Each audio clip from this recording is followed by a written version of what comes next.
Maintenant que nous sommes rassasiés, amis fidèles, qu'une chaleur vivifiante s'est répandue dans notre corps, que la bouilloire couine et hoquette sur le poêle, prête à bouillir, je serai tout prêt à philosopher. Mais il n'est pas de meilleure méditation philosophique qu'un thé noir et bouillant, tu le sais bien. Un thé fort, noir et bouillant. Je me tais, alors que j'aurais tant à dire. Sois attentif, Piotr, toi qui es jeune, sois attentif à tout ce que le hasard t'envoie. Le hasard, c'est le père du destin. Tu peux te moquer de moi, tu peux en rire, je sais ce que je dis. Je vivais, persuadée d'être libre de disposer de moi-même.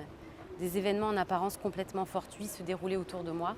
Comme chacun, quand il est jeune, je pensais que j'aurais pu lire un autre livre ou rencontrer quelqu'un d'autre, arriver plus tôt ou plus tard, et qu'alors telle chose ou telle autre ne serait pas arrivée. Puis il devint évident qu'il n'en était rien, que c'était ce livre-là précisément que je devais lire, ou du moins que c'était précisément ce livre-là que j'avais lu, que c'était cette personne-là précisément que je devais rencontrer. Ce qui différencie la jeunesse de l'âge adulte, c'est que l'adulte tente de donner une cohérence à tous les événements de sa vie. Puis un beau jour, elle se rend compte que, tel le roi sur l'échiquier, l'imprévisible le cerne, et que pour éviter le mat, il doit accomplir un acte très précis. Partir sur une île, par exemple, avec laquelle rien, mais absolument rien ne le lie. Tu ne me crois pas et pourtant en vérité c'est ainsi. C'est pour cela que je te dis, sois attentif au hasard, Piotr. Prends-le au sérieux et prends garde que le thé bouillant ne se renverse sur ton pantalon. Car c'est le hasard, l'imprévisible qui porte en germe le futur. Oui, c'est exactement ce que je voulais dire.